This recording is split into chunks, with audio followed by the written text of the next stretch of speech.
दो यहाँ पर हेडिंग,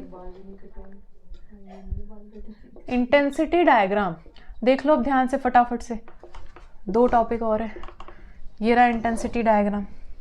यहाँ एक वाई एक्सिस पे इंटेंसिटी बनेगी, यहाँ पर फेस 0, फेस नहीं लैम्डा, इसमें लैम्डा है ना, लैम्डा 2 लैम्डा 3 लैम्डा 4 लैम्डा, यहाँ पे लैम्डा 2 लैम्डा 3 लैम्डा 4 लैम्डा। ठीक है, अब ध्यान से देखो, सेंटर वाले की मैक्सिमम इंटेंसिटी और लैम्डा पे होता है डिस्ट्रक्टिव, तो यहाँ की इंटेंसिटी होगी 0। तो इस ग्राफ को हम ऐसे नीचे 0 पे लेके आएंगे। इन दोनों के बीच में थोड़ा सा ज़्यादा, इससे कम होगा, इससे काफ़ी कम होगा, पर थोड़ा सा होगा। इसमें फिर से 0, इसका इसके कंपेरिजन में और कम इंटेंसिटी, इसकी और कम, और फिर यहाँ जाके ख़त्म। ऐसा ही सेम इस तरफ भी करेंगे हम। लैम्डा पे 0 इंटेंसिटी, इसकी थोड़ी ज़्यादा, इसके बराबर बनानी है इधर, है ना, इसके बराबर मैंने बनाई, फिर इसकी इसके बराबर बनानी है, इसके बराबर बनाई, ऐसी ऐसे, यहाँ पर 3 पाई पे 0 हो गई, फिर इसके बराबर बनानी है ऐसे। ठीक है, ये डॉटेड लाइन मिटा देना, ये तो मैंने बनाने के लिए बनाई है।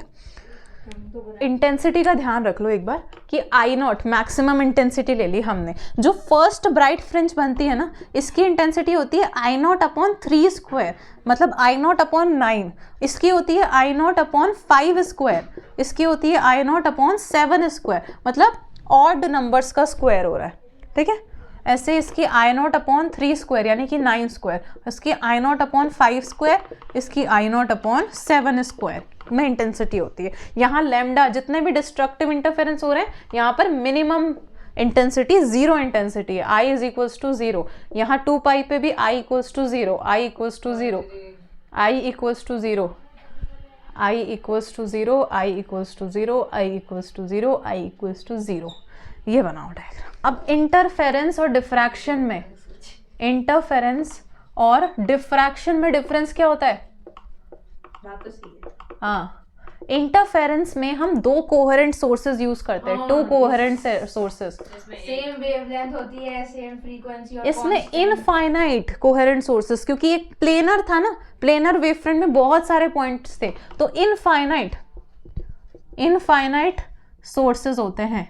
ठीक है, हाँ, इसमें width of all bright fringes equal होते थे, सारी ब्राइट फ्रिंजेस की विड्थ इक्वल बनती थी। इसमें सेंट्रल मैक्सिमा की विड्थ मैक्सिमम बनती थी और बाकी ब्राइट फ्रिंजेस की अनइक्वल। तो हम लिख देते हैं कि विड्थ ऑफ इंटरफेरेंस के लिए width of all, wavelength same frequency और कांस्टेंट वेव, वो तो कोहेरेंट सोर्स का है कैरेक्टरिस्टिक, इन दोनों में डिफरेंस थोड़ी है। Width of